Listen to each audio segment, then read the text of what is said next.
one of the best things and the worst things that's ever happened to television. One of the worst things because it's a very, very, very bad show. Very bad with very bad takes from a lot of people that is aged out and don't know what the heck they talking about. But every day, and I didn't know this, every day, they talk about politics as though they know what they talk about. Really, they just complain. They don't talk about it, they just complain. It's the best show because we get to react how bad of a show it is. And that's what makes it awesome. You know, it's like a tale between two worlds. It's a good show and it's a bad show at the same time, which makes it a phenomenal thing to review because we get to see them crash out every single day. Somehow, some way, somebody said, let's put this video of all of these hags on TV and let them talk in chaos and think that they know what they're talking about. But we here now, and we want to get their perspective on Elon Musk and Trump and what they are doing with the federal government, especially with the spending bill. I think that you guys are going to enjoy this. Make sure y'all hit a like for the algorithm, subscribe to the channel with turn on your notifications, and also tap into the Patreon. Link is in the description. Let's rock.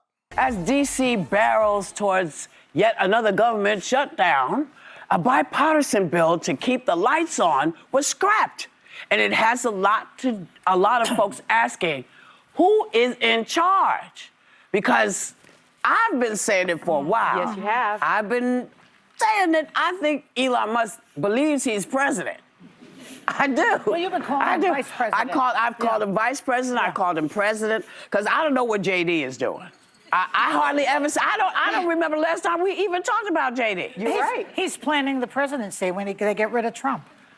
So you think it's Musk Vance? Possible. Hey, you know who? Stay away from the stairways. Because, you know, people put the leg out to trip you going down the stairs. Watch out. But it kind of seems like maybe he is the president because he got a promotion of some sort that none of us knew about. Just look at the clip, you'll understand. What's your message to Elon Musk? Well, I was communicating with Elon last night. Elon and Vivek and I are on a text chain together. They understand the situation. They said, it's not directed to you, Mr. Speaker, but we don't like the spending. I said, guess what, fellas? I don't either. It's pretty clear that they were about to pass the bill, and Musk intervened, and Trump followed him, and now we're headed into this crisis period. Eventually, they're going to have to get together and decide who the president is. So, I mean, what's going on? Anybody? So before we even get to that, somebody took the words right out of my mouth, and I had a conversation about this yesterday. And let me give you a little bit of credit. Hold on, let me highlight you because you know the chat is my co-host. The chat is my co-host. Deborah McGee. What's going on, Deborah? Deborah asked the question, and I think that this uniquely sums up what's going on in the United States of America, as well as what's happening with the lunch ladies right here. The question, the real question should not be, how is Elon Musk influencing the decisions that Trump is making or Vivek Ramaswamy or JD Vance or any of this stuff? The real question is, where the hell is Biden and Kamala Harris? Why are we even having this conversation? Why is Trump, the president-elect, really the acting president and is getting SoftBank to make $100 billion investment and getting Canada to get their stuff together and going over to the EU and telling them, if you want to shore up this trade deficit, you need to buy American products and buy American energy? Why is Trump the one that is negotiating with Putin and Ukraine? Why is he the one that's sitting here having a conversation with Mexico and saying, listen, we got a $200 to $300 billion trade deficit. Y'all need to shore up our borders. Why is he the one that's having conversations with Chicago and then Tom Homan is having conversations with New York to let them know that, hey, y'all need to get this together as far as these illegal migrants causing harm to the people inside of y'all cities, because if y'all don't, then it's going to be a problem. Where is Biden and Kamala Harris, and why is nobody asking a question except for me and Deborah McGee right here? They are still in office, right? Because I know Kamala Harris is on tour right now. She just got back off of vacation from Hawaii. She over there telling donors to make sure that they continue to support her in the Democratic Party for her potential run for California governor and or run for president of the United States of America. Why? Who's running this government? Why are we not asking that question? Why don't they ever, and I mean ever, because Kamala Harris is basically doing what Kamala Harris has been doing, and that's basically non-existing and disappearing when it comes to meaningful things in running our government, but yet she wanted to become and get a promotion to continue to do her job that she hasn't even been doing. What are they doing? What are they doing? You know, there's three legislative branches that participates in this spending bill, right? Y'all know that, right? They just chilling. We got a vacancy inside of the White House. Nobody showed up. Knock, knock, who's there? Biden asleep, taking a vacation. He's over at Camp David. Kamala's still in Hawaii. They still giving speeches like they on the campaign trail, telling people to donate so that they can cover that $20 million hole that they spent. How come nobody is asking that question? Why are they sitting here having a conversation, but we ain't even did the inauguration? Y'all know the inauguration ain't until January 20th, right? Don't worry about it. We'll get there. I'll take it from anybody. What do y'all think is going on? Well, it's a long-standing D.C. tradition, if we want to call it that, that the Congress decides until the 11th hour right before Christmas to fund the government. Why? And it's ridiculous. They think jet fumes and getting home for the holidays makes people more likely to compromise. But Trump doesn't want this bill this government funding bill passed because he doesn't want Shout out to the turncoat. the debt ceiling to be raised in June when he's president. Republicans generally don't want to vote to raise the debt ceiling. They generally don't want to sign into law an increase in it. So Trump's actually aligned with Elon on this. Here's what I'm fascinated by. They both have main character energy. They both want to be powerful and the people in charge. And I'm not convinced that this alliance is going to be super long lasting. There's just a chance there's going to be friction between Elon and Trump. But I will say this, there was a micro drama brewing. Nick Jonas, one of my other favorite Jonas brother, retweeted something with Elon Musk, and people just dragged him and came for him and were like, how could you support this guy? I would just remind folks, we think of Elon as like the chaotic guy who tweets about politics on the internet. A lot of America thinks of a guy who builds rockets, who created Starlink, which could save thousands of lives. Here's the thing, he's on track to be the first trillionaire in this country. And he wants to cut funding for farmers, for example. You know, as they say, no farmers, no food. Do you hear these old hags that don't know nothing about government or the budget or anything like that? God. Why? Why are they still here? Why are they still here? Why are they still having these conversations? Does Elon Musk want to cut funding for farmers? Does he want to cut funding for hurricane victims? Is that what it is? Or is that what Hakeem Jeffries is promoting? No. But what he doesn't want is for Congress to give themselves raises. What he doesn't want is for them to put their pet projects into the budget. What he doesn't want is for us to build new football stadiums in D.C. How government operates is that you have one side say, well, listen, if you don't give us what we want, then we're not going to pass the budget in its current state. And then you say, okay, well, what do you want? And they got all of these pet projects, and they say, we also want to give ourselves a $70,000 a year raise. And if you don't give it to us, then we're going to go to the media and we're going to say, see, they didn't want to help farmers. They didn't want to help the victims of the hurricanes and over in North Carolina. They don't really want that. And it's a lie. It's the biggest lie ever. And so you have to start reading between the lines instead of taking talking points from Captain Big Head right here. And we all know Sonny is going to start talking. Listen. These women are absolutely, positively the best and worst things that's ever happened to TV.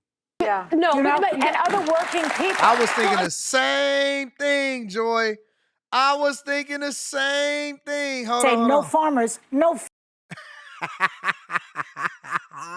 That's why I call them lunch ladies.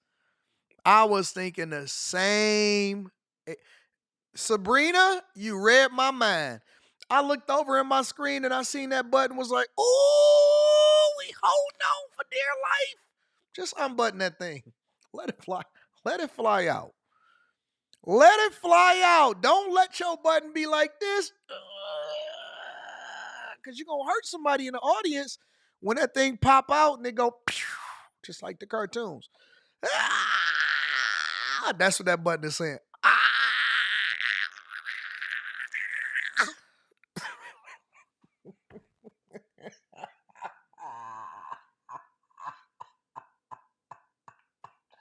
Oh, I was thinking the same thing.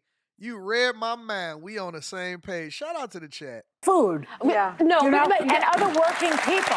Well, So agreed. he's like the Grinch who stole Christmas, this guy. So why should anybody praise him? My Why? point is the Tell me. disconnect, I think, between like average Americans who think of him and associate him with actually great things he's done. Tesla has done great things for this country I and for hate this that car. economy. And they're not thinking about that he's tweeting about government funding bills or conspiracy theories. The problem is people really need to understand that he is not an elected official. Yeah. So he's in an advisory position, and so he's going to have conflict of interest with all of his businesses, because if he were an elected official, there would be a system of checks and balances, and he would have to divest from those businesses. So he's going to earn money from our government while running our government. And as Hakeem Jeffries said in a press conference, but also in this tweet, he said House Republicans have been ordered to shut down the government, hurt the working class Americans they claim to support. You break the bipartisan agreement, you own the consequences that follow. And the consequences are exactly, Joy, what you're talking about. They are hurting working people. You want to keep Their on voters. saying they're Hurting their hurting their voters. own voters. Everybody keeps on saying, oh, the Republicans are now the party of the working class. Well, working class is about to be Well, and let us hurt by remember when the this. government shuts down, Congress still receives pay, which I think should not. Members, but not staff. That always irks Yeah, me. members, but they And I don't understand that. How can y'all still pay for members of Congress? And they receive pay, but everybody else got no. Everybody should be shut down. Everybody should be shut down. also in the spending bill asked for a raise. And normally I'm all for people having living wages, but they make $175,000, which is more than 90% of this country. If they cannot figure out how to do the one job they have, which is not bend the knee to their party, but serve the people, they don't deserve a raise, and they should not get one. Talk about this, 'cause this is crazy. Who is screaming inside of the audience? Well, Whoopi just handed this card. There's a lot of conflicts of interest with Elon Musk. Tesla received $41.9 million in federal contracts, about $4.9 billion in government subsidies. Yes, they did. Do y'all know what that means? And I'm tired of people just saying numbers, but they don't really understand what that means. Let me read it. Let me let her say it again. I'm gonna show y'all. $1.9 million in federal contracts, about $4.9 billion in government subsidies. Yes, they did. A $465 million low-interest loan from the Department of Energy Yes, when the they company did. began. And these are all the things he wants to cut. Yes. That's the piss off. Yes. He wants to cut, he wants to keep other people from getting these same subsidies. I don't know. Do y'all understand what these subsidies are and how they're distributed? Because you do know that came from the Biden administration, right? I'll give you a little bit of an example. And this is looking at it from a business perspective, from a bunch of lunch ladies that know nothing about business at all. They have talking points that are written for them, and they're told to say it, and then they say it, and they sound stupid because they use it to try to substantiate a completely different argument. And so this is how. All right, you ready, Robert? I'm going to give you a little bit of insight. So, for example, the Biden administration passed the infrastructure deal and several other deals, okay? In that infrastructure deal, what they tried to do was incentivize automakers and push them away from ICE, internal combustion, aka V8s, V6s, 4 cylinders, turbocharged, supercharged, all of that. And so they cloaked it in the greening of our environment. And so what they did was they used legislation and they passed it through to have or incentivize different companies, including automakers, to move more towards EV. Well, part of that is they want consumers to adopt it They want to phase out internal combustion engines. And then they said a part of that deal, which had a bunch of other bloat in there, was they also wanted to build infrastructure to handle EVs. So what they did was they gave out a bunch of money, or they said that they got a bunch of these different contracts, and they said they were going to build the infrastructure. Well, guess what? They didn't have the ability to do so. They couldn't find anybody to do it. They were overspending on building this infrastructure. And so they then reached out to Elon Musk, who was already doing so. And they asked him, one of the things that they did was they asked him, and this is one of the reasons why y'all need to join Stock Club, because Stock Club is not just about, hey, we're going to pick a stock, or, hey, this. No, we look for and we deep dive into and we understand everything that's going on with these different companies, including the 8 things that we look for when we looking to invest in a company. Tap into the Patreon. Link is in the description, as well as pinned to the top of the chat. And we find out where the money is, what's happening, how legislation is affecting different things, and what's going on, right? And so they reached out to Elon Musk, for example, and they said, you are already building the infrastructure and funding it yourself through Tesla.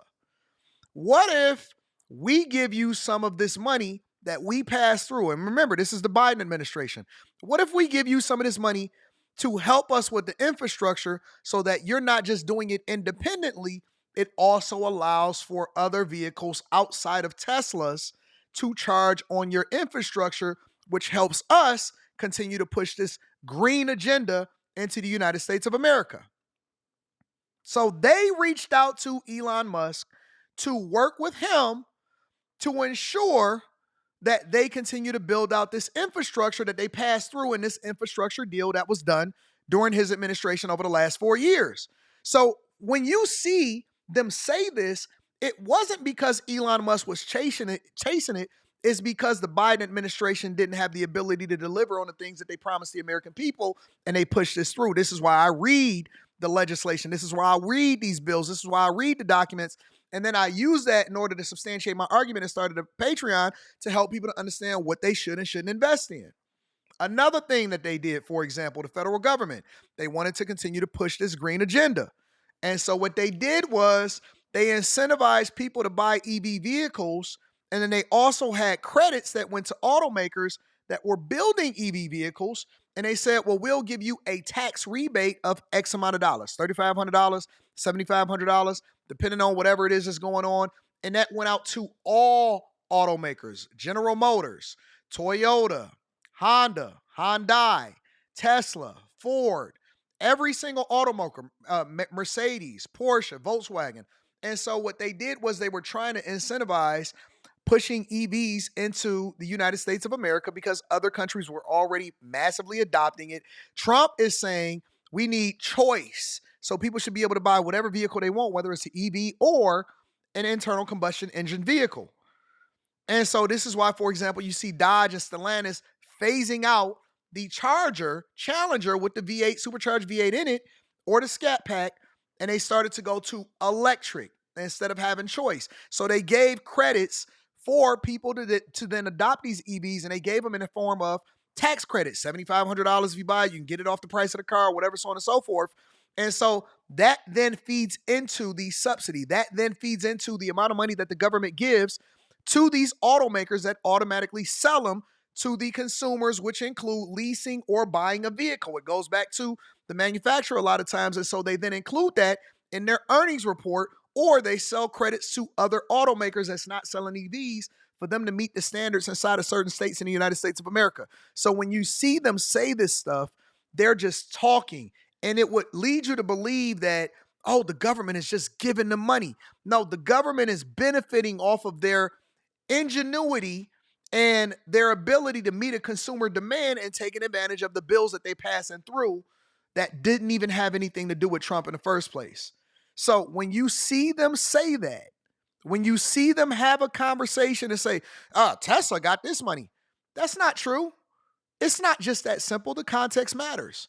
How much did all of the other automakers get? How much did they actually build out in the infrastructure? Is it costing them more, or is Tesla actually costing the federal government less by already building out the infrastructure and allowing for other vehicles that's not even Tesla's to charge on its infrastructure and on its network? All right? So this is why you have to be very, very careful of who you listen to. It's not just about reporting the news. When we look at these clips, we look at this as a source to jumpstart a conversation, but the context matters. And that is the difference between people like me and all of these other platforms that's just reading what the producers told them to say versus me having a conversation and breaking it down to you so you understand and that you're armed with the information. So when somebody say a talking point to you, you can make the adjustment and say, nah, you're wrong. Let me help you to understand it a little bit differently. Everything is to be looked at from a business perspective. Everything is to be looked at from a business perspective. If you go to the dealership right now, no matter what automaker, they selling an EV vehicle, and you say, well, what is the incentive? What is the tax credits that come along with that? That comes straight from the federal government. Then they factor that into their profit margin, which is one of the reasons why these women, these lunch ladies right here, is having this conversation. They don't know. They just talking. What makes you think that Whoopi Goldberg or Sunny Hostin actually understands what they talking about when they say, look, Sunny just agreeing. Listen to this. Tesla received 41.9. Whoopi just handed this card. There's a lot of conflicts of interest with Elon Musk. Tesla received 41.9 million in federal contracts, about 4.9 billion in government subsidies. Yes, they did. A 465 million low-interest loan from the Department of Energy Yes, when the they company did. began. So when they say, yes, they did, yes, they did, yes, they did, she don't know. They don't know. These women are so green and they have no idea of how the federal government apparently even works or where the money is coming from. If you're getting it from the Department of Energy, why do you think that they're getting that from the Department of Energy? Why do you think that the Department of Energy has allocated that money to be distributed from an infrastructure perspective? They just talking. They're just talking. We don't hate the lunch ladies. We like them. But we hate the fact that they're spewing negative information because it's a lot of people that watch this show, and then your grandma gonna be saying, I'm voting Democrat because Republican for the rich. Because they ignorant.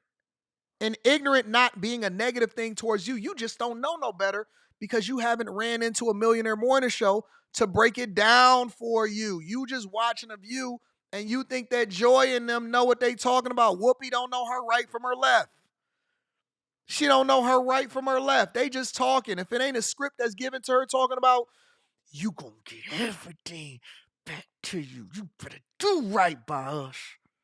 If it ain't that, what we listening to her for? If it ain't how to get a fade while you got dreads on your head, what we listening to Whoopi for? Sunny? Joy? Joy? And rain? Sunshine.